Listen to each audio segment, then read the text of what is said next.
Hello students, स्वागत है आपका वीडियो लेक्चर सीरीज़ में। मैं हूं अनुराग त्रिपाठी और जो हमारा टॉपिक चल रहा है दैट इज़ डिफरेंशिएशन यानी कि एप्लीकेशन ऑफ डेरिवेटिव। मेन हमारा जो है वो टॉपिक चल रहा है, राइट। और एप्लीकेशन ऑफ डेरिवेटिव में हमने फर्स्ट पार्ट कर लिया था, that is rate of change यानी कि रेट ऑफ मेजर हमने कर लिया था। और आज हम डिस्कस करने वाले हैं बहुत ही इम्पॉर्टेंट टॉपिक, मतलब मान के चलिए कि एप्लीकेशन ऑफ डेरिवेटिव यानी कि अवकलन के अनुप्रयोग का one of the most important topic, जहां से बहुत ही ज़्यादा क्वेश्चन आते हैं, बहुत ही अच्छे क्वेश्चन आते हैं, बहुत ही शानदार क्वेश्चन आते हैं और इजी क्वेश्चंस भी आते हैं। ओके बेटा, तो ध्यान रखना आज का जो हमारा टॉपिक है that is increasing and decreasing functions, मतलब IND function, increasing and decreasing functions. Hindi में इसको बोलते हैं, इंक्रीजिंग का मतलब होता है वर्धमान और डिक्रीजिंग का मतलब होता है ह्रासमान। वर्धमान मतलब ग्रोथ करना, वृद्धि होना, और ह्रासमान मतलब होता है हानि होना, नुकसान होना, घाटा होना, लॉस होना। ठीक है जी, तो आज हम बात करने वाले हैं वर्धमान व ह्रासमान फलन के बारे में। ठीक है, इंक्रीजिंग एंड डिक्रीजिंग फंक्शन, और दोनों को कंबाइंड रूप से हम बोल सकते हैं मोनोटोनिक फंक्शन, मोनोटोनिक फंक्शंस। बात समझना, मोनोटोनिक का मतलब हिंदी में इसको बोलते हैं एक दिष्ट, एक दिष्ट फलन। नाम से पता पड़ रहा है, एक दिष्ट, मोनोटोनिक मतलब एक ही दिशा में जाने वाला। भाई सोच के देखो, आप कंटिन्यूअसली अगर ग्रो करते जा रहे हो, ठीक है, मतलब आप पहले मान लो 5 रुपए कमाते थे, फिर 10, 20, 50, 100, 500, 1000, लाख, 15 लाख, 20 लाख, 100 लाख, तो धीरे धीरे क्या अगर आप ग्रोथ कर रहे हो, राइट, तो कंटिन्यूअसली क्या हो रहा है, एक ही दिशा में बढ़ रहे हो। या फिर आप डूबते चले जा रहे हो, पहले आप करोड़पति से अब रोडपति हो रहे हो, तो धीरे धीरे आपकी संपत्ति कम होती जा रही है, तो भी आप एक ही दिशा में चल रहे हो, तो उसे हम बोलते हैं एकदिष्ट फलन यानी कि मोनोटोनिक फंक्शन। जब कोई भी चीज एक ही डायरेक्शन में या तो इंक्रीज हो या फिर क्या होगा, डिक्रीज होगा। भाई देखो सिंपल सी बात है, आपका ग्राफ कैसे हो सकता है, एक ही दिशा में तभी चलेगा ना जब या तो कंटिन्यूअसली आप ऊपर बढ़ते जाओगे या फिर कंटिन्यूअसली क्या होगा, नीचे जाते जाओगे। इसलिए हम इसको बोलते हैं मोनोटोनिक फंक्शन, मतलब एकदिष्ट फलन। ठीक है जी, तो आइए समझते हैं। तो याद रखना, इंक्रीजिंग डिक्रीजिंग यानी कि वर्धमान व ह्रासमान फलन को एक साथ क्या बोलते हैं, एकदिष्ट फलन यानी कि मोनोटोनिक फंक्शन। ठीक है, अब बात करते हैं इसकी डेफिनेशन क्या है, समझते हैं। सबसे पहले हम बात करते हैं, इधर मैं लिख रहा हूं इंक्रीजिंग और इधर मैं लिख रहा हूं डिक्रीजिंग, यानी कि D for decreasing, I for increasing, यानी कि वर्धमान व ह्रासमान फलन। देखो इंक्रीजिंग का मतलब क्या है, मान लो मेरे पास कोई फलन है, ठीक है, पहले इसको ग्राफ से समझो। मान लो मेरे पास कोई फलन है fx, तो ग्राफ कैसा बनेगा, ये मेरा x है और ये मेरा जो है वो fx है। तो क्या इंक्रीजिंग का मतलब क्या है, जैसे जैसे x की वैल्यू बढ़ रही है हमारे फलन की वैल्यू भी क्या हो रही है, बढ़ रही है। मान लो जैसे fx इक्वल टू मेरे पास है x स्क्वायर, ठीक है, x स्क्वायर नहीं बल्कि मैं ले लेता हूँ 4x, fx is equal to मैंने ले लिया 4x, x की वैल्यू 1 रखूंगा, fx की वैल्यू कितनी आएगी, 4 आएगी, 2 रखूंगा 8 आएगी, 3 रखूंगा 12 आएगी, 5 रखूंगा 20 आएगी। तो कंटिन्यूसली क्या, जैसे जैसे मैं x का मान बढ़ा रहा हूं तो x का मान मेरा किधर बढ़ेगा, इधर बढ़ेगा।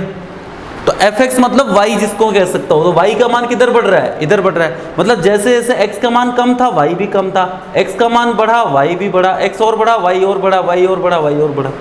तो ये जो फंक्शन है वो क्या है, इंक्रीजिंग फंक्शन है।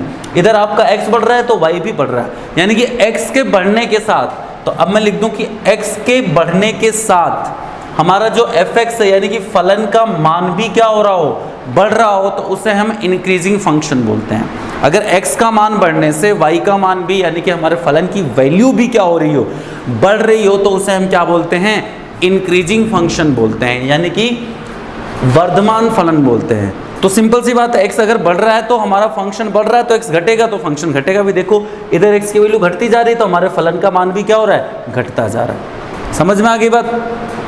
अब इसको जो मैथमेटिकल डेफिनेशन है, ये तो मेरा जुगाड़ है, बिल्कुल ग्राफ से बहुत इजी वे में आपको समझ में आ गया होगा कि जैसे जैसे x बढ़ेगा अगर हमारे फलन का मान भी क्या हो रहा हो, बढ़ रहा हो, तो उससे हम बोलेंगे इंक्रीजिंग फंक्शन। लेकिन अगर ऐसा, इसको मैं अगर मतलब आपकी किताब की भाषा में समझाना चाहूँ तो किताब की भाषा में कैसे लिखेंगे, कि अगर आपके पास मान लो x1 व x2 दो पॉइंट है, दो वैल्यूज हैं आपके फंक्शन के डोमेन के अंदर, यानी कि फलन के प्रांत में दो मान ले लिए हमने x1 व x2, तो अगर x1 का मान x2 से ज़्यादा हो, मान लो भाई दो मैंने मान लिया, जैसे मान लो आपके फलन का जो प्रांत है वो है नेचुरल नंबर्स यानी कि प्राकृतिक संख्या, तो कोई भी दो प्राकृतिक संख्या ले ली, 2 और 5। तो अगर आपके दो प्राकृतिक संख्या यानी कि x1 और x2 यानी कि कोई भी डोमेन में प्रांत में दो वैल्यू x1 और x2 ली, मान लेते हैं उसमें जो x1 की वैल्यू है वो x2 से ज़्यादा है, ठीक है, एंड उसके साथ में क्या हो कि x1 पर जो फंक्शन का मान है वो भी क्या है x2 पर फंक्शन के मान से ज़्यादा हो। भाई x1 रखा, मान लो फलन का मान आया 5, x2 रखा फलन का मान आया 10, और x1 का मान क्या है, फलन का मान कम तो x1 भी कम था, फलन का मान ज़्यादा x1 भी ज़्यादा था, यानी कि क्या हुआ x1 पे फलन भी कम, x2 पे फलन भी ज़्यादा, तो जैसे जैसे x का मान बढ़ रहा है वैसे वैसे फलन भी बढ़ रहा है, बात वही है लेकिन लिखने का तरीका अलग है। तो दो वैल्यू मान ली मैंने x1 व x2, जहाँ पे x1 का मान x2 से बड़ा है। तो अगर ऐसा है और साथ में ये भी है, अगर x1 x2 से बड़ा और fx1 भी क्या है fx2 से बड़ा है, तो इसे मैं बोलूँगा इंक्रीजिंग फंक्शन यानी कि वर्धमान फलन।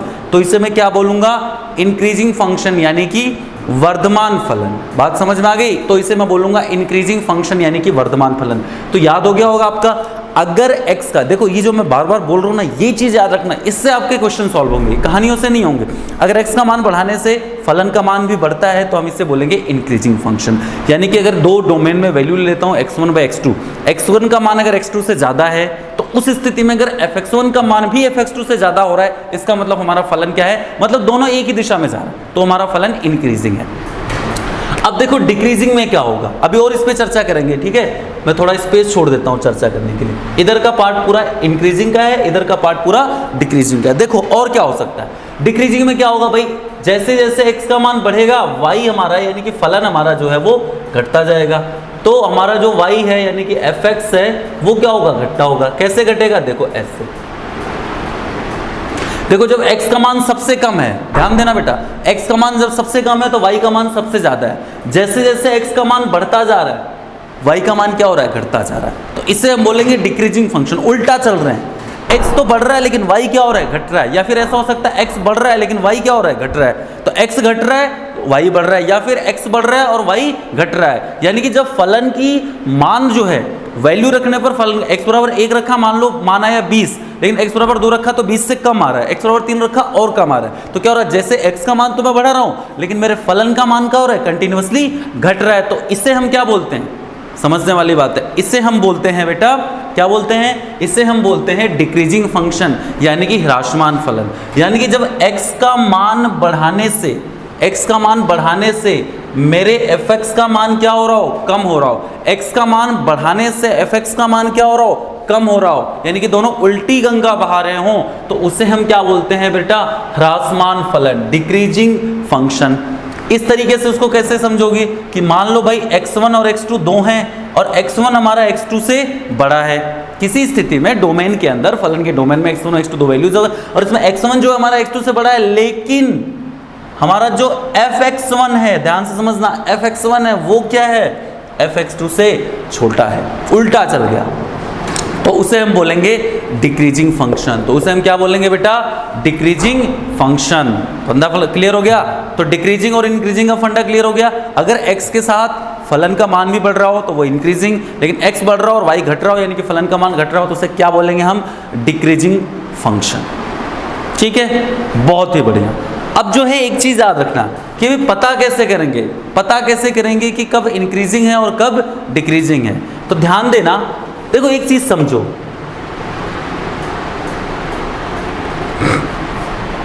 अगर मैं इन दोनों ग्राफ पे किसी पॉइंट पर एक टेंजेंट खींचूं, जैसे ये मैंने एक स्पर्श रेखा खींचा, टेंजेंट खींचा।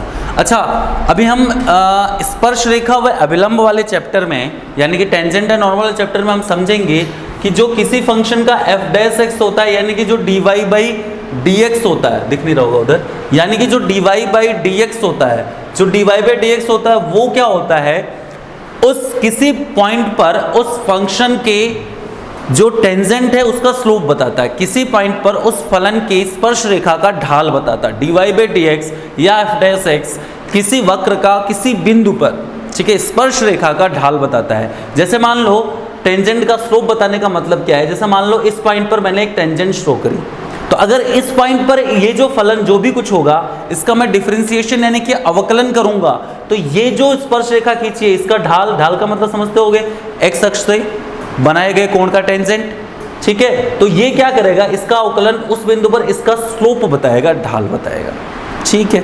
तो अब इसका जो स्लोप बनेगा, देखो टेन थीटा, थीटा की जो मान होगा, कोण होगा वो 90 से छोटा होगा। 90 से छोटा मतलब क्वाड्रेंट कौन सा होगा, फर्स्ट होगा, चतुर्थांश फर्स्ट होगा। और आपको पता है फर्स्ट क्वाड्रेंट में तो सारे पॉजिटिव होता है, इसका मतलब इसका जो ढाल होगा, स्लोप होगा, वो क्या होगा, पॉजिटिव होगा। यानी कि यहां पे अगर मैं इसका इस बिंदु पर अवकलन करूंगा तो वो अवकलन यानी कि डिफरेंशिएशन क्या होगा, पॉजिटिव होगा। इसी प्रकार आप यहां पे देखो तो यहां पे चीज क्या हो रही है, यहां पे क्या हो रहा है, यहां पे ये जो स्लोप है वो ये एंगल है और ये एंगल क्या हो रहा है, 90 डिग्री से ज्यादा हो रहा है। और 90 डिग्री से ज्यादा मतलब सेकंड चतुर्थांश, और सेकंड क्वाड्रेंट में tan क्या होता है, नेगेटिव होता है। इसका मतलब इसका जो स्लोप होगा, इसका स्लोप क्या होगा, लेस देन 0 होगा, जबकि इसका जो स्लोप होगा वो क्या होगा, ग्रेटर देन 0 होगा। और स्लोप क्या होता है एक्चुअल में, dy/dx होता है, ठीक है, या फिर f' होता है। ये हम टेंजेंट एंड नॉर्मल वाले केस में बहुत डिटेल में पढ़ने वाले हैं। इसका मतलब क्या होगा, जो इंक्रीजिंग फंक्शन होगा, इंक्रीजिंग फंक्शन के साथ दिक्कत क्या होगी, उसका ग्राफ तो ऐसा बनना चाहिए, ध्यान से समझना भाई। इंक्रीजिंग यानी कि जो वर्धमान फलन है उसका ग्राफ तो ऐसा बनना चाहिए ना, ऐसा ग्राफ बनेगा। इसका मतलब क्या हुआ, किसी भी बिंदु पर मैं स्पर्श रेखा खींचूं, यहाँ पे खींचूं, हमेशा उसका ढाल यानी कि स्लोप क्या होना चाहिए, पॉजिटिव होना चाहिए। स्लोप पॉजिटिव होना चाहिए, इसका मतलब उसका डिफरेंशिएशन यानी कि अवकलन भी क्या होना चाहिए, पॉजिटिव होना चाहिए, कि स्लोप dy/dx होता है यानी कि अवकलन होता है। तो इसका मतलब आपको क्या याद रखना है कि कोई भी फंक्शन अगर इंक्रीजिंग है यानी कि वर्धमान है तो निश्चित रूप से उस फंक्शन का जो अवकलन है वो ग्रेटर देन 0 होगा। यही मेन कंसेप्ट है, ठीक है जी।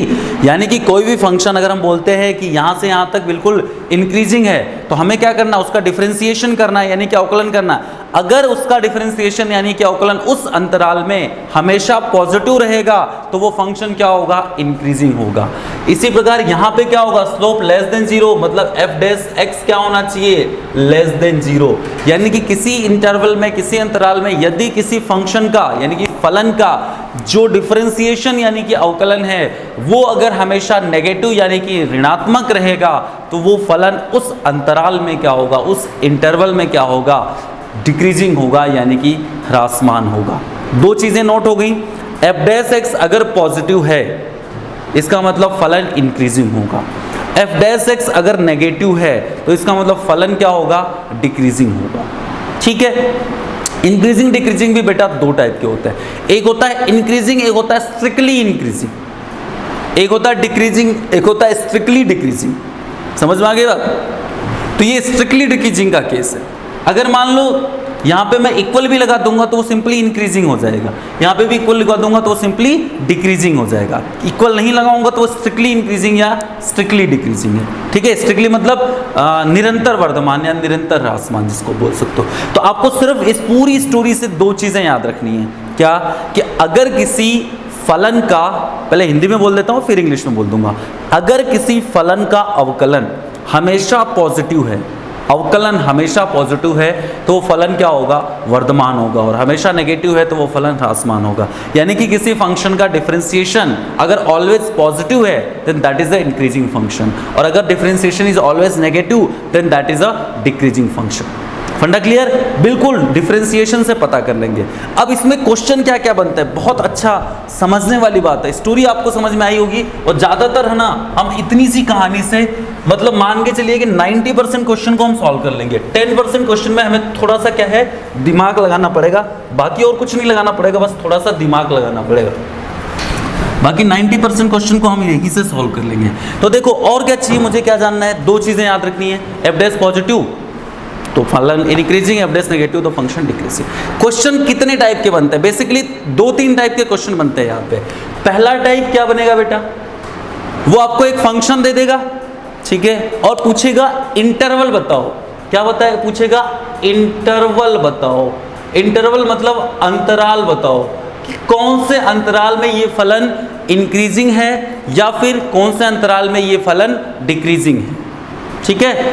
आपको अंतराल बताना होगा, इंटरवल बताना होगा कि इस इंटरवल में मतलब यहाँ से यहाँ तक ये फलन इंक्रीजिंग है और यहाँ से यहाँ तक ये डिक्रीजिंग है, दैट इज कॉल्ड इंटरवल। मैंने बेसिक मैथ्स में इसकी डिटेल बता रखी है, इंटरवल को कैसे निकालते हैं। दूसरी चीज़ अगर आपने नहीं देखी तो सबसे पहले वो वीडियो देखो, फिर उसके बाद में यहाँ पे आना। उसके बाद दूसरी चीज़ क्या पूछेगा आपको, इंटरवल गिवन होगा, पूछेगा कि डिक्रीजिंग है या इंक्रीजिंग है, मतलब इंटरवल आपको दे देगा, पूछेगा क्या, समझो मेरी बात, दे देगा यहाँ से यहाँ तक बताओ, कोई इंटरवल दे देगा 2 से 5, 8 से 10 जो भी है, ठीक है, कि यहाँ से यहाँ तक आपको बताना है कि इंक्रीजिंग है या डिक्रीजिंग है या कुछ नहीं है। तो मतलब इंटरवल दिया होगा, पूछेगा इंक्रीजिंग है या डिक्रीजिंग है या मोनोटोनिक है ही नहीं, मतलब एक दिशा में जाने वाला है ही नहीं, मतलब दोनों है। तीसरा कुछ मिसलेनियस क्वेश्चन जिसमें ग्राफ से हम सॉल्व करेंगे, थोड़ा अजीबोगरीब क्वेश्चन होंगे तो उसको हम ग्राफ के थ्रू सॉल्व करेंगे। बाकी बेसिकली ये 2 टाइप के क्वेश्चन होंगे, या तो वो आपसे क्या पूछेगा कि फंक्शन हमारा किस इंटरवल में इंक्रीजिंग है और किस इंटरवल में डिक्रीजिंग है, या फिर पूछेगा इंटरवल दे देगा और बोलेगा भाई साहब बताओ इस इंटरवल में ये फलन इंक्रीजिंग है या डिक्रीजिंग है, हमें बताना होगा। तो दोनों ही क्वेश्चन को हम बहुत ही तसल्ली से, दोनों टाइप के क्वेश्चन और लास्ट में कुछ मिसलेनियस क्वेश्चन भी हम करने वाले हैं। आपके सारे डाउट्स की हम धज्जियां उड़ाने वाले हैं, चिंता मत करो। तो चलो चलते हैं कुछ क्वेश्चंस के ऊपर, ठीक है जी। देखो मेरे पास एक क्वेश्चन है पहले टाइप का, जहां पे हमें इंटरवल पूछा जा रहा है, यानी कि अंतराल पूछा जा रहा है। fx हमें दे दिया बेटा x प्लस 1/x, बहुत ही ध्यान से समझना है।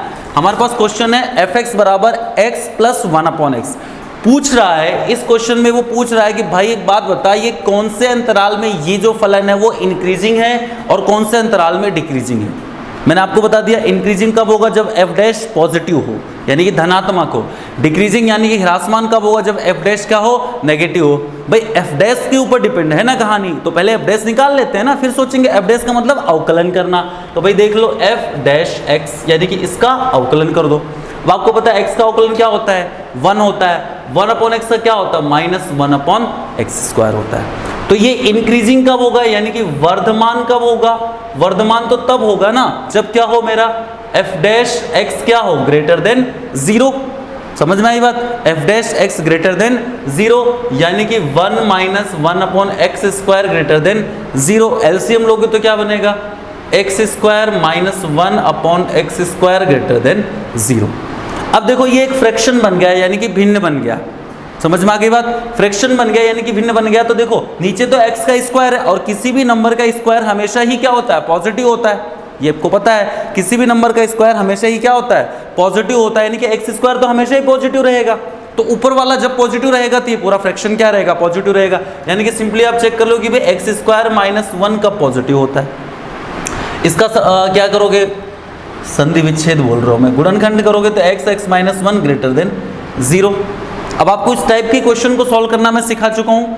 चलो एक बार थोड़ा सा मैं हिंट आपको वापस दे दूंगा कैसे करते हैं। देखो बेटा क्या करते हैं, इसको सबसे पहले एक लाइन खींच लेते हैं और देखते हैं ये वाला ब्रैकेट कहाँ पे 0 हो रहा है और ये वाला ब्रैकेट कहाँ पे 0 हो रहा है। अब आपको पता है ये वाला ब्रैकेट 0 हो रहा है -1 पे और ये वाला ब्रैकेट 0 हो रहा है 1 पे, यानी कि अब इसको बढ़ते क्रम में लिख लेंगे। मतलब जो छोटा है उसको पहले लिखेंगे, जो बड़ा है उसको बाद में लिखेंगे। तो आपको पता -1 जो है 1 से छोटा होता है, इसलिए हमने -1 को पहले लिखा और 1 को बाद में लिखा।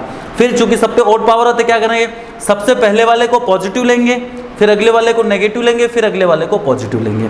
बात समझ में आ गई। जिसको नहीं समझ में वापस बता देता हूँ क्या करना है बेटा। इंटरवल को सॉल्व करने का वैसे मैं टेक्निक सिखा चुका हूँ, फिर भी बता रहा हूँ। सबकी पावर जो है 1 है या ऑड है, तो ये तरीका है। क्या करेंगे, देख कर चेक करेंगे, ये पहला ब्रैकेट 0 कहाँ पे हो रहा है, -1 पे, दूसरा 1 पे। जितने ऐसे 3 4 5 कितने भी होते हैं, सबको क्या किया हमने, एक क्रम वाइज स्मॉलर ग्रेटर बड़ा बड़ा बड़ा इस तरीके से करके एक लाइन पे लिख देंगे। लाइन जितने टुकड़ों में डिवाइड होगी, सबसे राइट मोस्ट जो टुकड़ा होगा, सबसे दायां वाला जो हिस्सा होगा उसको पॉजिटिव लेना है, उसके बाद नेगेटिव पॉजिटिव अल्टरनेट लेके चलते रहना। यहाँ पर है इनफाइनाइट और यहाँ पर है माइनस इनफाइनाइट।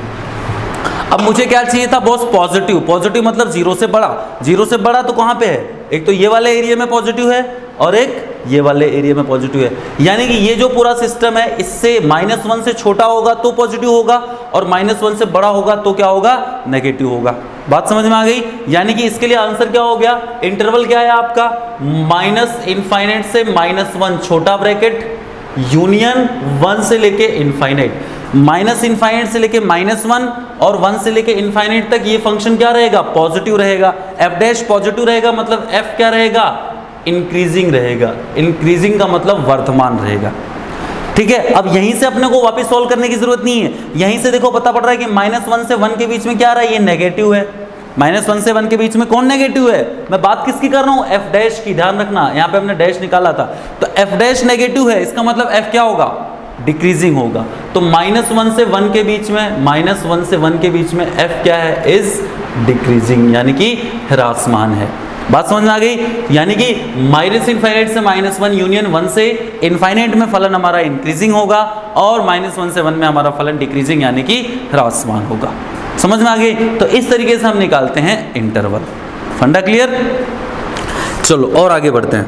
एक और क्वेश्चन है हमारे पास, दूसरा जो हमारा क्वेश्चन है, fx बराबर दे रखा है, क्या दे रखा है भाई, 1/1 + x², 1/1 + x², ठीक है।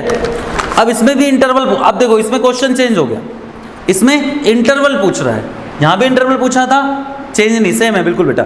इंटरवल पूछ रहा है कि भाई किस इंटरवल में हमारा फलन जो है वो डिक्रीजिंग है। डिक्रीजिंग का मतलब क्या हुआ, ह्रासमान है, ह्रासमान का मतलब क्या हुआ, f डैश नेगेटिव है। fx बराबर दे रखा है 1/1 + x², तो अपने को ये पता करना है कि f डैश कहाँ पे ऋणात्मक है, तो आप काम करते हैं, हम f डैश निकाल लेते हैं। f डैश x बराबर क्या होगा, देखो 1/1 + x² है, अब आपको भी पता है और मुझे भी पता है, इसको डिफरेंशिएशन करेंगे तो कैसा रहेगा, 1/x की तरह। 1/x का क्या होता है, -1/x², x² का मतलब इस पूरी कहानी का होल स्क्वायर, क्योंकि x की जगह यहाँ पे क्या है 1 + x², तो -1/1 + x² का होल स्क्वायर। गड़बड़ कौन कर रहा है, 1 + x², इसका वापस करेंगे इनटू में, 1 का 0, x² का 2x, यानी कि मेरे पास जो f डैश x आया वो क्या आया, माइनस का 2x/1 + x² का होल स्क्वायर, माइनस का 2x/1 + x² का होल स्क्वायर। अब क्या करना, मुझे डिक्रीजिंग बताना है। डिक्रीजिंग का मतलब हमारा f डैश x क्या होना चाहिए, f dash x should be less than 0। समझ में आ गई बात, f डैश x मेरा नेगेटिव होना चाहिए, ऋणात्मक होना चाहिए। तो अब इसके बारे में आपको बताना है कि भाई ये जो है ऋणात्मक कब होगा। ध्यान से देखो तो ये एक फ्रैक्शन है जहां पे नीचे क्या है, किसी भी चीज का होल स्क्वायर है, और आपको पता है कि होल स्क्वायर तो हमेशा क्या होता है, पॉजिटिव होता है, यानी कि नीचे वाले भैया हमेशा क्या रहेंगे, पॉजिटिव रहेंगे। ऊपर क्या है, x है और उसके आगे लिखा हुआ माइनस, यानी कि पूरी कहानी किसके ऊपर डिपेंड है, इस x के ऊपर। जब x नेगेटिव होगा तो बाहर भी एक नेगेटिव है, तो नेगेटिव इंटू नेगेटिव क्या बन जाएगा, पॉजिटिव बन जाएगा। लेकिन जब x पॉजिटिव होगा तो पॉजिटिव इंटू नेगेटिव क्या बनेगा, नेगेटिव बनेगा। मुझे क्या बनाना है, नेगेटिव। समझ में आ गई बात, मेरा f डैश नेगेटिव कब होगा, जब मेरा x क्या हो, पॉजिटिव हो।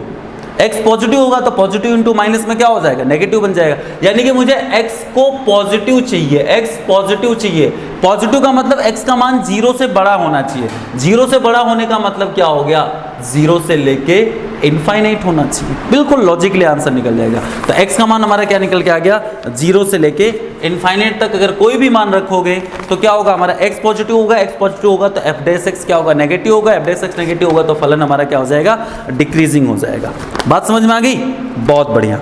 चलो कुछ और क्वेश्चन करते हैं, बिल्कुल इंटरवल वाले क्वेश्चन करेंगे, कम से कम 5 से 6, ताकि आपकी ना बढ़िया से प्रैक्टिस हो जाए। ठीक है जी, चलो कुछ और क्वेश्चन लेते हैं बेटा, 2 मिनट जस्ट। चलिए कुछ और क्वेश्चन लेते हैं, अच्छे क्वेश्चंस लेते हैं। देखो नेक्स्ट हमारे पास एक क्वेश्चन है बहुत ही अच्छा, इसको आप ट्राई कीजिए, मैं चाहता हूं आप खुद ट्राई करो इसको। fx बराबर है x - 2/x + 1, और दे रखा है कि that x is not equal to -1, है ना, दे रखा है x is not equal to -1, क्योंकि आपको भी पता है x इज इक्वल टू -1 होगा तो नीचे 0 बन जाएगा, और नीचे 0 बनता है तो वो फंक्शन हमारा डिफाइन नहीं होता है। तो अब आपको बताना है ये फंक्शन जो है ना वो इंक्रीजिंग कब है, कौन से इंटरवल, कौन से अंतराल में ये फलन क्या है, इंक्रीजिंग है। आपको ये चीज बतानी है, बताओ। हाँ ट्राई करो बिल्कुल। हाँ तो देखो हमें तो एक ही चीज़ आती है बेटा, अवकलन करना। नहीं आती क्या, हमें एक ही चीज़ आती है ना, डिफरेंशिएशन करना, यानी कि अवकलन करना। तो इसको मैं डिफरेंशिएट कर देता हूँ, तो f डैश x बराबर क्या हुआ भाई, ये तो हर हर महादेव वाली कहानी लगाएगा, समथिंग अपॉन समथिंग, यानी कि न्यूमरेटर अपॉन डिनोमिनेटर है। तो भाई हमें याद है क्या करना है, x + 1 का होल स्क्वायर हो गया, फिर आगे इधर x + 1 को कांस्टेंट रखूंगा, x - 2 का अवकलन करूंगा तो 1 हो जाएगा, x का 1 - 2 का 0, माइनस अगली बार x माइनस 2 को कांस्टेंट रखूंगा, x प्लस 1 का करूंगा तो 1 हो जाएगा। अल्टीमेटली ये सिंप्लीफाई होके क्या बन जाएगा, x plus 1 minus x plus 2 बटे में x प्लस 1 का होल स्क्वायर। अब देखो ये और ये कट गए, 1 प्लस 2 कितना बच गया, 3/x प्लस 1 का होल स्क्वायर। बड़ा ही इंटरेस्टिंग माहौल बन गया ये f डैश x। अब देखो जी हमारे पास f डैश x आ गया 3/x प्लस 1 का होल स्क्वायर। एक बात बताओ, अब इसका पता करना है ये कहाँ पे पॉजिटिव होगा। दो चीजें हैं, एक भिन्न है यानी कि अंश व हर यानी कि न्यूमरेटर व डिनोमिनेटर है। तो हमने ऊपर देखा 3, अरे भाई प्लस का 3 तो प्लस का 3 ही होता, वो कभी माइनस का 3 तो नहीं हो सकता ना। यानी कि ऊपर हमेशा पॉजिटिव, नीचे क्या है x प्लस 1 कुछ भी हो लेकिन उसका क्या है होल स्क्वायर। और आपको बचपन से बुढ़ापे तक मैंने बताया था कि x प्लस 1 यानी किसी भी नंबर का होल स्क्वायर हमेशा क्या होता है, पॉजिटिव होता है। तो नीचे भी हमेशा क्या रहेगा, पॉजिटिव। और आपको बचपन से बताया कि पॉजिटिव अपन पॉजिटिव मतलब किसी भी धनात्मक संख्या से किसी धनात्मक संख्या से डिवाइड करते हैं तो हमेशा क्या होता है, रिजल्ट धनात्मक संख्या होता है। यानी कि पॉजिटिव अपन पॉजिटिव हमेशा क्या होगा भाई, पॉजिटिव। मतलब f डैश x क्या हो जाएगा, ये हमेशा कहानी क्या रहेगी, पॉजिटिव रहेगी। वापस समझ लो, 3 हमेशा पॉजिटिव है, बोलो हाँ। x प्लस 1 हो सकता था पॉजिटिव नेगेटिव लेकिन उसका होल स्क्वायर है, और किसी भी संख्या का वर्ग हमेशा क्या होता है, पॉजिटिव होता है। तो एक धनात्मक संख्या है, उसको दूसरी धनात्मक संख्या से भागम लगावती हमेशा किम बचती, धनात्मक संख्याम बचती।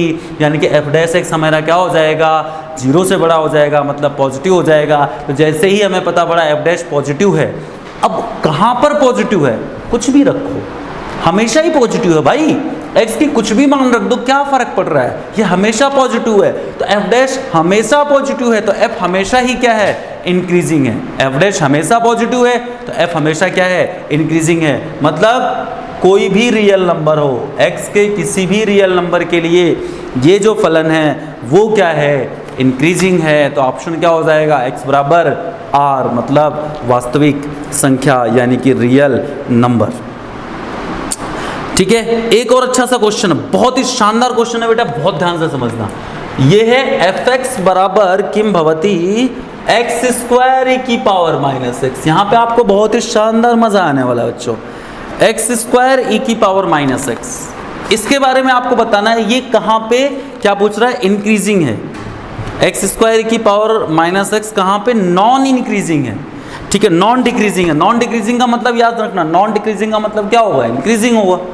नॉन डिक्रीजिंग का मतलब क्या होगा, इंक्रीजिंग होगा। अच्छा, नॉन डिक्रीजिंग और इंक्रीजिंग में एक अंतर है। नॉन डिक्रीजिंग मतलब घटना बिल्कुल नहीं चाहिए, मतलब जीरो भी नहीं होना चाहिए, तो सेम चीज़ है, कोई दिक्कत नहीं। नॉन डिक्रीजिंग मतलब इंक्रीजिंग की बात कर रहे हैं, ठीक है। अच्छा, नॉन डिक्रीजिंग में एक चीज़ और आ गया, थोड़ा सा डिफरेंस है। इंक्रीजिंग मतलब केवल पॉजिटिव होना, नॉन डिक्रीजिंग का मतलब क्या हुआ, नेगेटिव नहीं होना, मतलब जीरो भी हो सकता है। यानी कि नॉन डिक्रीजिंग का मतलब अब हम क्या लेंगे, f dash x should be greater than और equal to 0, that is important. सुनो मेरी बात ध्यान से समझो, अगर इंक्रीजिंग बोलता हम बोलते भाई f डैश पॉजिटिव होना चाहिए, लेकिन नॉन डिक्रीजिंग, तो डिक्रीजिंग का मतलब क्या था, f डैश नेगेटिव होना। नॉन डिक्रीजिंग मतलब पॉजिटिव हो सकता है, जीरो भी हो सकता है, तो इक्वल टू भी यूज करना है अपने को यहाँ पे, यही इसमें ताकतवर बात थी। तो भाई f डैश x निकाल लेते हैं, बाद में कर लेंगे। f डैश x बराबर क्या होगा, देखो दो फंक्शन है, x स्क्वायर और e की पावर माइनस x, भाई है ना दो फंक्शन, समझो बात को। तो x स्क्वायर को कांस्टेंट रखा, e की पावर माइनस x का e की पावर माइनस x का वापस किया तो क्या हो गया 1, प्लस e की पावर माइनस x को कांस्टेंट रखा और x स्क्वायर का किया तो 2x। तो अल्टीमेटली बात क्या बन गई, देखो इसको मैं पहले लिख रहा हूँ, e की पावर माइनस x कॉमन आ रहा है वैसे भी, तो इसको कॉमन ले लेते हैं। e की पावर माइनस x कॉमन आ गया ना, इधर बचा 2x, उधर बचा -1, तो मेरे पास f डैश x क्या आ गया, 2x माइनस 1 इंटू ई की पावर माइनस x। अब इसको मुझे क्या करना है, f डैश x को मुझे क्या करना है, ग्रेटर देन और इक्वल टू 0, इक्वल लगाना जरूरी है। ओके जी, ओके जी, दैट मीन्स e की power minus x into 2x minus 1 should be greater than और इक्वल टू 0। देखो भाई इसका कुछ नहीं हो सकता, ये जिंदगी में कभी जीरो वीरो नहीं होता है। वापिस वही इंटरवल की तरह सॉल्व करना है ना, तो देखेंगे ये कहाँ पे जीरो हो रहा है और ये कहाँ पे जीरो हो रहा है, ये तो कभी जीरो होता नहीं है। e की पावर में माइनस प्लस कुछ भी रख लो, ये जिंदगी में कभी जीरो नहीं होता है। e की पावर x का ग्राफ बताया होगा, ठीक है, नहीं बताया होगा तो बता देता हूँ। e की पावर x का, पॉजिटिव x का ग्राफ ऐसा बनता है, नेगेटिव x का ग्राफ नीचे आ जाएगा। पॉजिटिव x का ऐसा बनता है तो नेगेटिव x का ऐसा बन जाएगा। तो देखो ये जीरो नहीं होता, जीरो के पास जाके रुक जाता है। कभी भी e की पावर में कुछ भी रख दो, हमेशा कभी जीरो नहीं होता। खैर चलो, तो ये कभी जीरो हो नहीं सकता, इसका मतलब जीरो अगर होगा तो कौन होगा, ये मतलब x इज इक्वल टू क्या आ गया, तो 2x माइनस 1 ग्रेटर देन 0। ये हमेशा पॉजिटिव भी होता है, देख लो एक्स अक्ष के ऊपर है ग्राफ, यानी कि हमेशा क्या होता है, पॉजिटिव होता है। तो ये पॉजिटिव हो रहा है तो ये भी अगर पॉजिटिव होगा तो पॉजिटिव इंटू पॉजिटिव मिलके क्या बन जाएगा भाई, पॉजिटिव बन जाएगा। बात को समझो, यानी कि ये हमेशा धनात्मक होता है, अगर ये भी धनात्मक हो तो प्लस इंटू प्लस क्या होता है, प्लस ही होता है ना। और जीरो से बड़ा मतलब क्या चाहिए मुझे, प्लस ही तो चाहिए, ठीक है जी। यानी कि x ग्रेटर देन और इक्वल टू क्या आ गया, 1/2। तो आंसर क्या हो जाएगा, x का मान 1/2, बड़ा ब्रैकेट यूज करना पड़ेगा क्योंकि इक्वल है। तो 1/2 से लेके इनफाइनाइट तक, ठीक है। तो कोई पूछे कि भाई ये पूछा गया था नॉन डिक्रीजिंग कब होगा ये फंक्शन, यानी कि क्या नॉन डिक्रीजिंग मतलब ह्रासमान नहीं होगा। कब ह्रासमान नहीं होगा, जब x का मान 1/2 से लेके इनफाइनाइट के बीच में कुछ भी रहेगा तो ये फंक्शन क्या होगा, नॉन डिक्रीजिंग, यानी कि ह्रासमान नहीं होगा। बात समझ में आई। चलिए, तो इंटरवल वाले क्वेश्चन आपने इस तरीके से देखे। चलो एक दो क्वेश्चन और देखेंगे अपन इंटरवल वाले, उसके बाद में फिर जंप करेंगे सेकंड टाइप के क्वेश्चन पे, ठीक है। रो मत, घबराओ मत, टेंशन मत लो। एक और क्वेश्चन है मेरे पास, बहुत ही सिंपल सा क्वेश्चन है। चलो पहले कुछ सेकंड वाले टाइप का क्वेश्चन कर लेते हैं, फिर कुछ अच्छे वाले क्वेश्चन करेंगे मिक्सअप में। एक क्वेश्चन है मेरे पास, इंटरवल दे रखा है 0 से 1, ध्यान से समझना। इंटरवल दे रखा है 0 से 1 और फंक्शन जो है, फलन जो दे रखा है x² - x + 1। इंटरवल दे रखा है 0 से 1 और फलन दे रखा है x² - x + 1, ठीक है। इंटरवल है 0 से 1, फलन दे रखा है x² - x + 1। ये पूछ रहा है कि इस अंतराल में 0 से 1 वाला जो अंतराल है, इंटरवल है, उसके अंदर इस फलन के बारे में आपके क्या ख्याल है, मतलब ये फलन इंक्रीजिंग है या डिक्रीजिंग है, क्या है वो अपने को बताना है। तो हमें तो एक ही चीज़ आता है, अवकलन करना, तो कर देते हैं। चेक करते हैं भाई, f' बराबर क्या हुआ, 2x - 1, क्या बन गया, 2x - 1। इसको डिफ्रेंशिएट किया तो 2x - 1। अब मुझे बताना है इस अंतराल में कि 0 से 1 में बताओ भाई ये फंक्शन इंक्रीजिंग है या डिक्रीजिंग है। तो मैं काम करता हूँ, ये पता कर लेता हूँ। देखो इस टाइप के क्वेश्चन को करने का तरीका क्या है, मैंने पहले बताया था। पहले वाले क्वेश्चन जो हमने किया उसमें इंटरवल बताना था, यहाँ पे इंटरवल दिया हुआ है, आपको बताना है उस इंटरवल में फलन हमारा इंक्रीजिंग है या डिक्रीजिंग है। तो उसको भी करने का तरीका उसके जैसा ही है। यहाँ पे भी हम क्या करेंगे, हमारा जो फलन है ना, हमारा जो फंक्शन है उसका चेक कर लेंगे कि भाई ये कब पॉजिटिव हो रहा है उसका f' और कब नेगेटिव हो रहा है। फिर उस इंटरवल से उसको मैच करा लेंगे, जैसे मैं कराता हूँ, ध्यान दो। तो मैं चेक करता हूँ भाई f' मेरा पॉजिटिव कब हो रहा है, f' पॉजिटिव होगा, इसका मतलब 2x - 1 > 0, x का मतलब x ग्रेटर देन 1/2। मतलब x का मान जब 1/2 से बड़ा होगा तो ये फलन मेरा पॉजिटिव होगा, f' पॉजिटिव मतलब फलन इंक्रीजिंग होगा। और f का मान अगर 1/2 सॉरी x का मान अगर 1/2 से छोटा होगा तो f' नेगेटिव होगा, मतलब मेरा फंक्शन क्या होगा, डिक्रीजिंग होगा। तो अब देखो ध्यान से समझो, ये मेरा रहा 1/2। तो 1/2 से बड़े पे मेरा पॉजिटिव रह रहा है और 1/2 से छोटे पे, 1/2 से बड़े पे पॉजिटिव है तो 1/2 से छोटा करूंगा तो नेगेटिव हो जाएगा। मतलब हमारा ब्रेक इवन पॉइंट है वो 1/2 है। अब देखते हैं इंटरवल को। इंटरवल मेरा क्या है, 0 इधर कहीं आएगा, 1 इधर कहीं आएगा। तो 0 से 1 के बीच में तो देखो 1/2 से लेकर 1 तक तो मेरा फलन पॉजिटिव रहेगा और 1/2 से लेकर 0 तक मेरा फलन नेगेटिव रहेगा। मतलब 0 से लेकर 1 के बीच में कभी पॉजिटिव है कभी नेगेटिव है, f' की बात कर रहा हूं मैं। तो 0 से लेकर 1 के बीच में कभी मेरा f' जो है वो पॉजिटिव है और कभी नेगेटिव है। तो जब पॉजिटिव एक ही होना चाहिए ना, अगर इंक्रीजिंग होता तो केवल पॉजिटिव हो या फिर केवल नेगेटिव हो। इसका मतलब ये दोनों हो रहा है, तो न तो ये इंक्रीजिंग है और न ही डिक्रीजिंग है। एक केवल होता तो हम इंक्रीजिंग बोल देते या डिक्रीजिंग बोल देते, लेकिन चूंकि कभी पॉजिटिव कभी नेगेटिव, मतलब f' स्थिर नहीं है, इसका मतलब हम क्या कह देंगे कि 0 से 1 से जो इंटरवल है उसके अंदर हमारा जो फलन है वो न तो इंक्रीजिंग है और न ही डिक्रीजिंग है। नाइदर इंक्रीजिंग नॉट डिक्रीजिंग का हमारा आंसर सही हो जाएगा। ठीक है जी।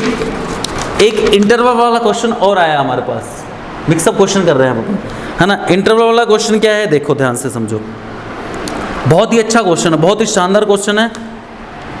f(x) बराबर है, यहाँ पे आपकी खोपड़ी हिल जाएगी, इसलिए जितना ध्यान है ना सारा लगा देना और ट्रिग्नोमेट्री का अच्छा ज्ञान होना चाहिए। f(x) बराबर है sin x - cos x। f(x) बराबर है sin x - cos x, sin x - cos x। तो ये पूछ रहा है क्वेश्चन, जो हमसे पूछ रहा है कि f(x) बराबर sin x - cos x ये किस अंतराल में इंक्रीजिंग है, बस यही क्वेश्चन पूछ रहा है ना, किस अंतराल में क्या है, इंक्रीजिंग है। बहुत ध्यान से समझना, बहुत आसानी से आपने क्या कर दिया, इसका अवकलन कर दिया, f' का अवकलन कर दिया। तो f' आपके सामने क्या हो गया, साइन का हो गया cos x और माइनस cos x का क्या हो गया, sin x। ठीक है, तो एफ डैश एक्स बराबर क्या हो गया, cos x plus sine x. तो किस इंटरवल में ये फंक्शन क्या रहेगा, इंक्रीजिंग रहेगा, आपको ये बताना है। ठीक है, मतलब साइन और कॉस जुड़ के हमेशा पॉजिटिव कब रहते हैं, साइन और कॉस जुड़ के हमेशा पॉजिटिव कब रहते हैं, ये हमें बताना है। ठीक है, अब मैं ऑप्शन, इसको क्वेश्चन को मैं ऑप्शन भी दे देता हूँ तो इजी हो जाएगा। देखो ध्यान से अपन देखते हैं। पहला ऑप्शन है बेटा, बहुत ध्यान से समझना, 3π/4 से लेके 7π/4 के बीच में। दूसरा ऑप्शन है 0 से 3π/4 के बीच में। तीसरा है π/4 से 3π/4 के बीच में। और चौथा ऑप्शन है नन है, कोई नहीं। ठीक है, अब देखो एक चीज़ मैं आपको बता दूं, बहुत ध्यान से समझना। फर्स्ट क्वाड्रेंट में यानी कि 0 से 90 डिग्री के बीच में क्या होगा, साइन भी पॉजिटिव होगा, कॉस भी पॉजिटिव होगा, क्योंकि फर्स्ट क्वाड्रेंट में तो सभी पॉजिटिव होते हैं। तो जब साइन और कॉस दोनों पॉजिटिव होंगे तो दोनों को जोड़ोगे तो भी पॉजिटिव होगा। यानी कि 0 से 90 डिग्री तक, 0 से π/4 तक तो कोई दिक्कत नहीं है, दोनों ही पॉजिटिव होंगे। अब इसको समझने के लिए हम क्या करते हैं, इन दोनों का ग्राफ बना लेते हैं, वो भी एक साथ। ठीक है, ध्यान दो कैसे बनेगा, आपको पता होना चाहिए साइन और कॉस का ग्राफ क्या होता है। मैं बना रहा हूँ, ये होता है मेरा साइन एक्स का ग्राफ, ये 2π तक, ये हो गया 0, ये मैक्सिमम वैल्यू यानी कि 1 होता है π/2 पर, ये होता है पाई। मेरा इतने में ही काम चल जाएगा, आगे जाने की जरूरत नहीं है। ठीक है, ओके, ये हो गया पाई। उसके बाद में अब बात करते हैं कॉस के ग्राफ की। इसी में मैं कॉस का भी ग्राफ बनाऊंगा, तो ये कॉस का ग्राफ बन गया।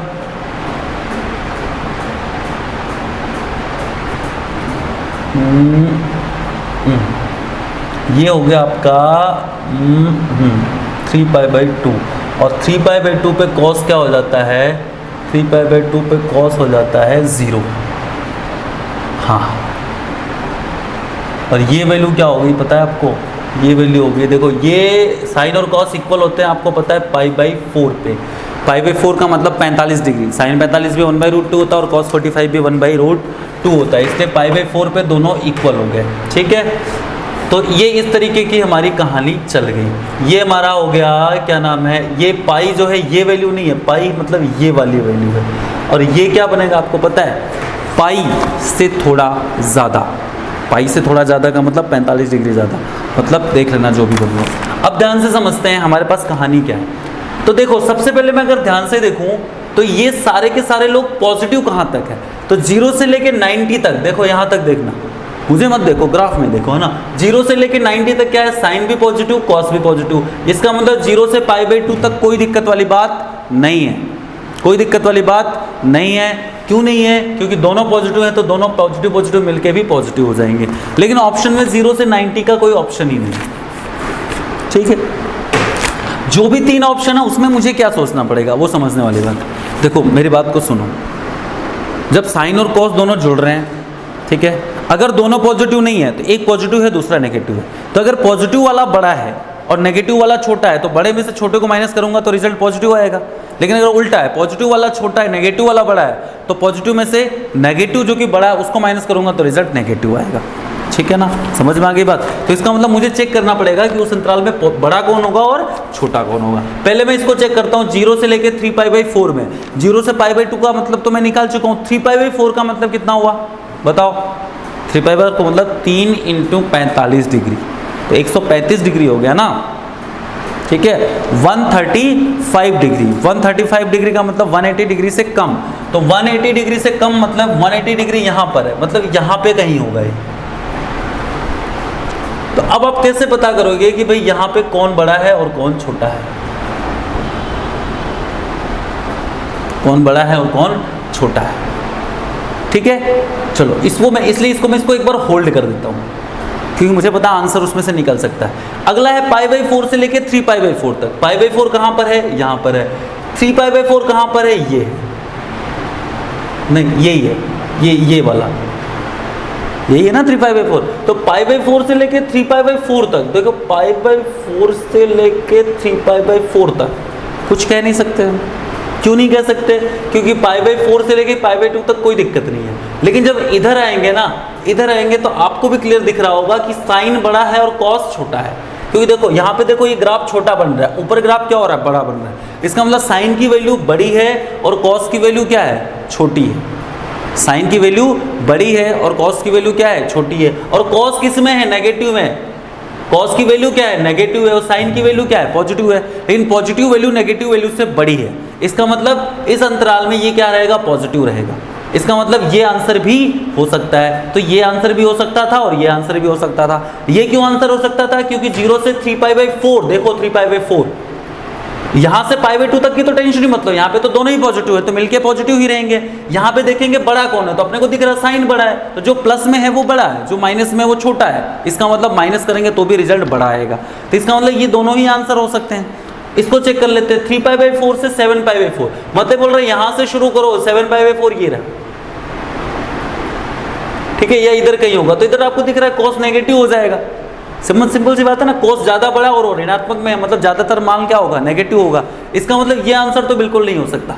अब इन दोनों में से कौन सा सही है, देखो ये भी सही है और ये भी सही है, लेकिन यहाँ पे कौन सा सही है, तो यहाँ पे ये वाला ज्यादा सही है। पूछो क्यों, क्योंकि इसने बोला π/4 से लेके यहाँ तक हो रहा है, लेकिन एक्चुअल में 0 से लेके भी तो हो रहा है ना।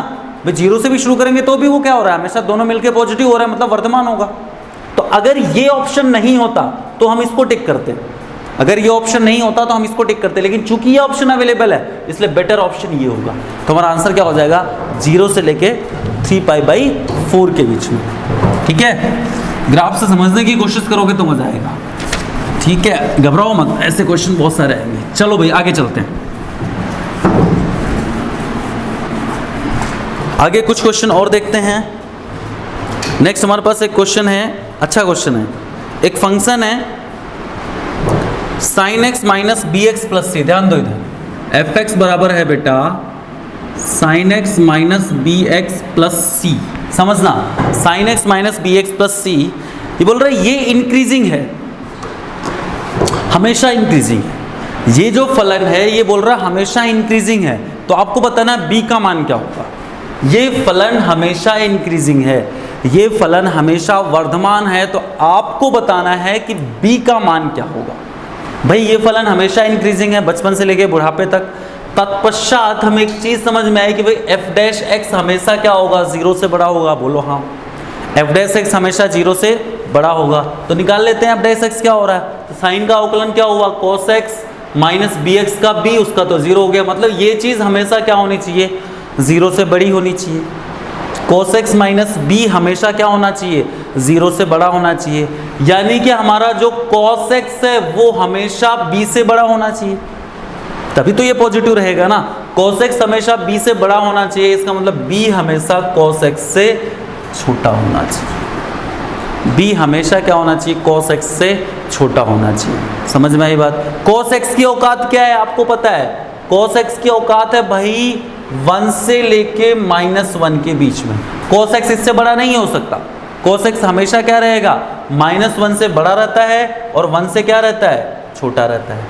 और b क्या होना चाहिए, cos x से भी छोटा होना चाहिए। b cos x से भी क्या होना चाहिए, छोटा होना चाहिए। इसका मतलब एक बात तो समझ में आई, b का मान हमेशा 1 से बड़ा रहेगा। b का मान हमेशा 1 से बड़ा रहेगा, सॉरी 1 से छोटा रहेगा, क्योंकि cos x से भी छोटा होना चाहिए ना। तो 1 से तो क्या रहेगा, छोटा रहेगा। यानी कि हमारे पास एक तो रिजल्ट आ गया, b is always less than 1। b हमेशा 1 से छोटा रहेगा, और 1 से छोटा रहेगा तो cos x से छोटा रहेगा। अब क्या ये सोचने वाली बात है, क्या b का मान -1 से भी छोटा रहेगा।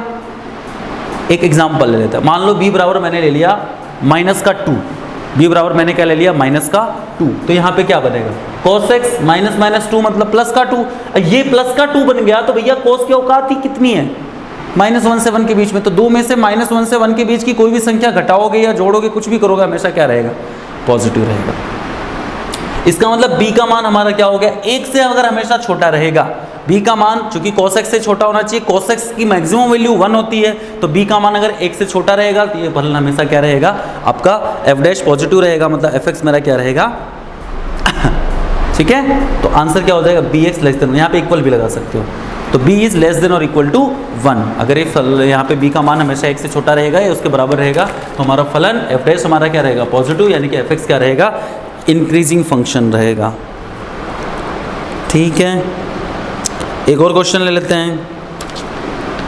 देखो एक क्वेश्चन बहुत सिंपल सा क्वेश्चन है। एफ एक्स बराबर दे रखा है x4 माइनस 4x, ये बोल रहा है इंक्रीजिंग है तो कौन से इंटरवल में है बताओ, डिक्रीजिंग, सॉरी, एफ एक्स बराबर x4 माइनस 4x डिक्रीजिंग है यानी कि ह्रासमान है, तो आपको इंटरवल बताना है। बहुत ही सिंपल है, कोड कर डाल, आपको पता है क्या करना है, एफ एक्स को लेस देन 0 करना है। अब तो आप भी कर सकते हो ना, बच्चों वाला खेल है बेटा, है ना। तो इसका अवकलन कर दो तो 4x cube minus 4 that is less than 0, 4 तो कॉमन आके कट गया, तो x cube minus 4 less than 0, तो x की वैल्यू क्या हो जाएगी, 4 की पावर 1/3 से छोटी, तो x लेस देन 4 की पावर 1/3 से छोटी। 4 की पावर 1/3 मतलब क्यूब रूट ऑफ 4 निकलता नहीं है, नहीं तो निकाल देते। तो ये हो जाएगा इसका आंसर, बहुत ही सिंपल है ना। उसके बाद में है, अरे नहीं मैंने गड़बड़ कर दिया यार, अच्छा ये 4 तो कॉमन ले लिया था ना भाई, तो ये 1 बचा, मैं सोच रहा हूँ ऑप्शन क्यों नहीं मिल रहा है, तो ये 1 बचा ना, तो 1 की पावर 1/3, 1 की पावर 1/3 तो 1 ही होता है, इसका मतलब आंसर क्या हो जाएगा, x less than 1। x less than 1 का मतलब क्या होगा, माइनस इनफाइनाइट से लेके 1 तक। उसके बाद में एक और ऐसा ही क्वेश्चन है, वो भी देख लेता हूँ मैं तुम्हारे लिए। देखो एफ एक्स बराबर है क्या, एफ एक्स बराबर है माइनस का 2x क्यूब माइनस का 2x cube minus 9x square minus 12x plus 1, दिख रहा है यहाँ तक, नहीं दिख रहा, चलो ठीक है, इसको रफ करके फिर लिख देता हूँ मैं आपके लिए, ठीक है। क्वेश्चन है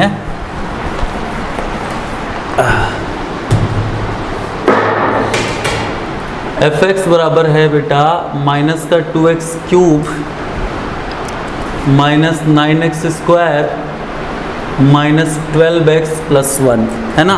इसका बताना है कि डिक्रीजिंग कब है, क्या बताना है, डिक्रीजिंग कब है। तो कोई दिक्कत नहीं, आपको पता है एफ डैश एक्स निकाल लो, यानी कि माइनस का 2 3 6x स्क्वायर माइनस का 18x माइनस का 12। अब इसको क्या करना है, लेस देन 0, लेस देन 0 कर दो। कॉमन क्या आ रहा है, माइनस 6 कॉमन आ रहा है, तो x स्क्वायर प्लस का 3x प्लस का 2 और लेस देन 0। अब देखो माइनस 6 को डिवाइड करना है तो डिवाइड कर दो। ध्यान रखना, जब भी हम असमिका के अंदर यानी कि इनइक्वालिटी के अंदर नेगेटिव साइन से मल्टीप्लाई या डिवाइड करते हैं तो असमिका का चिन्ह बदल जाता है। यानी कि जब भी किसी इनइक्वालिटी के अंदर नेगेटिव साइन से मल्टीप्लाई या डिवाइड करते हैं तो उस इनइक्वालिटी का साइन अपोजिट हो जाता है। तो यहाँ पे माइनस 6 से डिवाइड कर रहे हैं तो इनइक्वालिटी का साइन जो होगा वो उल्टा हो जाएगा, लेस देन 0 था तो ग्रेटर देन 0 हो जाएगा।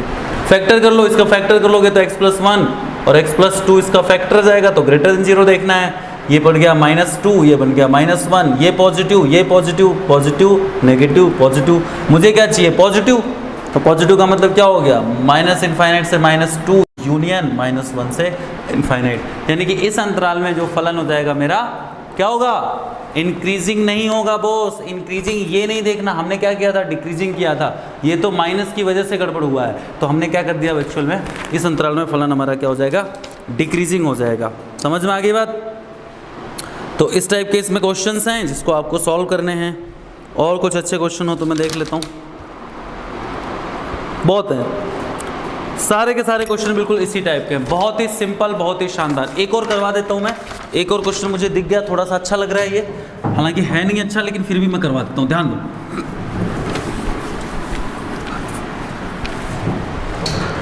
देखो क्वेश्चन क्या है बेटा, बहुत ही अच्छा क्वेश्चन है, ध्यान दो। एफ एक्स बराबर दे रखा मुझे, एफ एक्स बराबर दे रखा है के x cube minus 9x square plus 9x plus 3, है ना। क्या बोल रहा है, ये हमेशा इंक्रीजिंग है, ये हमेशा इंक्रीजिंग है तो आपको के की वैल्यू बतानी है। भाई हमेशा इंक्रीजिंग है इसका मतलब एफ डैश एक्स क्या होगा, ग्रेटर देन 0 होगा। अगर हमेशा इंक्रीजिंग है इसका मतलब एफ डैश एक्स क्या होगा भाई, ग्रेटर देन इंक्रीजिंग होगा, ग्रेटर देन 0 होगा। एफ डैश एक्स हमेशा क्या होगा, ग्रेटर देन 0 होगा। तो अवकलन कर दो तो 3kx स्क्वायर माइनस 9 दूनी 18x plus 9 it should be greater then 0। अब मज़ा आने वाला है ना, फंस गए बेटा तुम, अब मज़ा आने वाला है, ऐसे ही क्वेश्चन मिलने चाहिए। एक और ऐसा है, एक और करूँगा, चिंता मत करो, ध्यान दो। तो 3kx square minus 18x plus 9 ये होना चाहिए 0 से बड़ा। अब ध्यान देने वाली बात क्या है, ये 0 से बड़ा होना चाहिए, ये पूरा का पूरा एक द्विघात व्यंजक है। तो तो पूरा का पूरा द्विघात व्यंजक 0 से बड़ा होना चाहिए, पूरा का पूरा क्वाड्रेटिक एक्सप्रेशन क्या होना चाहिए, 0 से बड़ा होना चाहिए। कैसे होगा?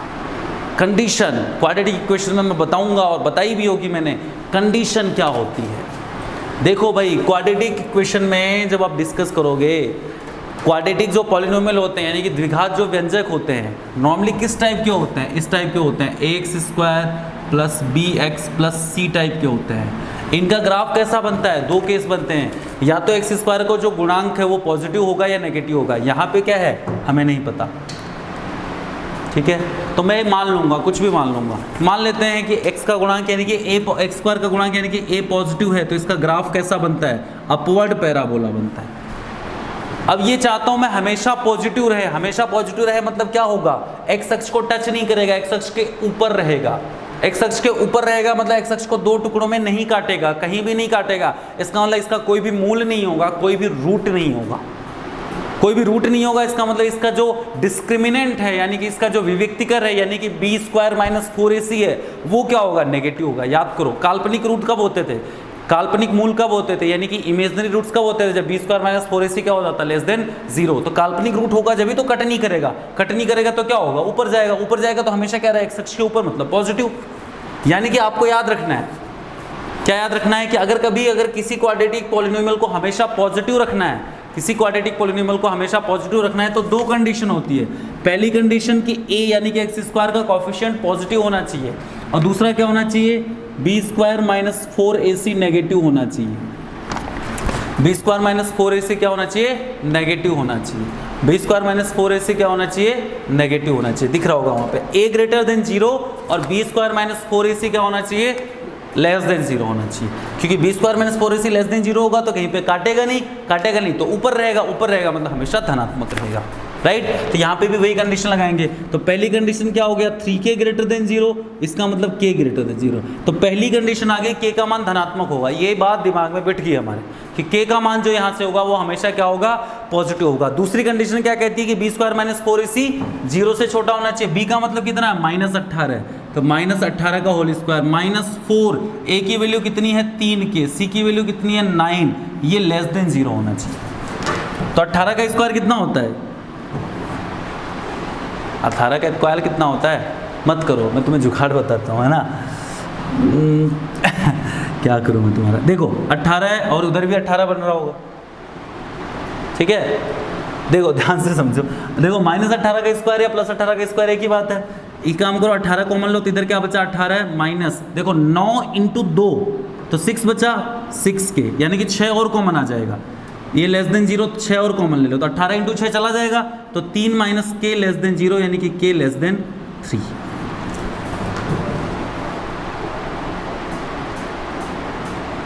है गड़बड़ कर दिया क्या कुछ मैंने?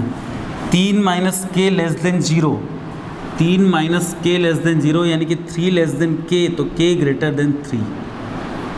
अब देखो यहाँ पे आया था k ग्रेटर देन 0, यहाँ पे आया था k ग्रेटर देन 3, दोनों का मिलाओगे तो जो 3 से बड़ा होगा नेचुरल सी बात है वो 0 से भी बड़ा होगा, लेकिन जो 0 से बड़ा वो जरूरी नहीं कि वो 3 से बड़ा हो। तो ज़्यादा बेटर कौन सा है?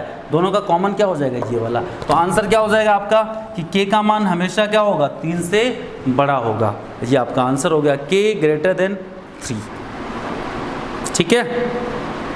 एक इस टाइप से रिलेटेड और भी क्वेश्चन है, कुछ मिलता जुलता। ये क्वेश्चन थोड़ा अच्छा था ना, जेई वगैरह का क्वेश्चन है, मज़ा आया होगा थोड़ा। और लेते हैं कुछ क्वेश्चंस।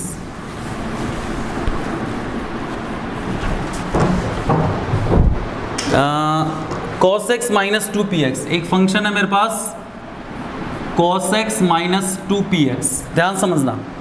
तो ये वाला ये मोनोटोनिकली डिक्रीजिंग है कब? ये हमेशा डिक्रीजिंग हो रहा है। ऐसा क्वेश्चन मैं कर चुका हूँ, याद है? अभी क्या था? sin x minus bx plus c वाला, वैसा ही है, फिर भी बता देता हूँ मैं, है ना। एक फंक्शन है cos x माइनस 2px, ये बोल रहा है ये हमेशा डिक्रीजिंग है, मतलब ह्रासमान है, तो आपको p का मान बताना है। भाई ये हमेशा ह्रासमान है यानी कि डिक्रीजिंग है, तो f डैश x क्या होगा? 0 से छोटा होगा। f डैश x अगर 0 से छोटा होगा तो cos का क्या होता है? माइनस का sin x माइनस का 2p, ये 0 से छोटा होना चाहिए।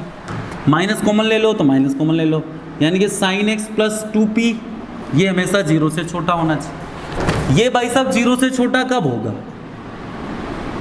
ये पूरा सिस्टम 0 से छोटा होना चाहिए, और इस पूरे सिस्टम के आगे माइनस लगा हुआ है, इसका मतलब अंदर जो ब्रैकेट के अंदर मैंने लिखा है वो हमेशा धनात्मक होना चाहिए। देखो भाई पॉजिटिव इंटू नेगेटिव ही तो नेगेटिव होगा ना, और तो कभी नेगेटिव नहीं हो सकता, बाहर नेगेटिव लगा हुआ है, इसका मतलब क्या हुआ, अंदर वाली चीज़ को क्या होना पड़ेगा, पॉजिटिव ही होना पड़ेगा, जब ही तो वो क्या बनेगा, नेगेटिव बनेगा। यानी कि इसको हमेशा पॉजिटिव होना चाहिए, ध्यान से समझता। अब ये हमेशा पॉजिटिव कब होगा, देखो साइन एक्स की औकात कितनी है, -1 से 1 के बीच में, -1 से 1 के बीच में। तो P का मान कितना होना चाहिए कि ये पूरा सिस्टम पॉजिटिव बना रहे, ये पूरा सिस्टम पॉजिटिव बना रहे, तो P का मान कितना होना चाहिए। P का मान एक तो -1 से छोटा नहीं हो सकता, -1 से अगर P का मान छोटा हो गया है ना भाई, सोच के देखो, करने का तरीका बताता हूँ कि भाई साइन न्यूनतम कितना होता है, P का मान उससे बड़ा होना चाहिए। साइन मिनिमम जितना होता है P का मान उससे बड़ा होना, साइन मिनिमम कितना होता है, -1। इसका मतलब ये जो 2P है, ये जो 2P है हमेशा -1 से बड़ा होगा। अगर ये 2P हमेशा -1 से बड़ा होगा तो कभी भी नेगेटिव बनेगा क्या अंदर, नहीं बनेगा भाई। साइन एक्स का कम से कम छोटा छोटा मान कितना, -1। तो -1 में अगर उससे बड़ा जुड़ेगा, सोचो -1 में कभी भी उससे बड़ा जुड़ेगा, बड़ा का मतलब क्या हुआ, -1 में अगर उससे बड़ा जुड़ेगा, उससे बड़ा मतलब 1 हो सकता है, उससे बड़ा मतलब 2 हो सकता है, 3, 5, 7 कुछ भी। तो -1 में अगर हमेशा उससे बड़ा जुड़ेगा तो हमेशा क्या रहेगा, बड़े में से छोटा होकर वो हमेशा पॉजिटिव बन जाएगा। यानी कि हमेशा, यानी कि जो 2P है इसका मान -1 से हमेशा ज़्यादा होना चाहिए, यानी कि P का मान क्या होगा, -1/2 से बड़ा होना चाहिए। तो इसका आंसर हो जाएगा कि P ग्रेटर देन -1/2 या 1/2 जो भी है, ठीक है जी। तो ये आपका आंसर हो जाएगा। तो बस इसी टाइप के क्वेश्चंस थे, हमने डिस्कस किए, बहुत ही अच्छे लगे, ठीक है जी। अब आपको इसकी भी प्रैक्टिस करनी है, तो अब आप इंक्रीजिंग और डिक्रीजिंग फंक्शन में मैंने आपसे काफ़ी सारे क्वेश्चन करवाए, आपको प्रैक्टिस करवाई, आपको अच्छे से प्रैक्टिस करनी है। और कोई डाउट हो तो मैं जिंदा हूँ, कोई चिंता करने की ज़रूरत नहीं है। कभी भी आप कमेंट करके, चैट करके, मेल करके, फ़ोन करके, जैसे मर्जी वैसे डाउट पूछो, लेकिन पूछो, ठीक है जी। Okay, thank you so much.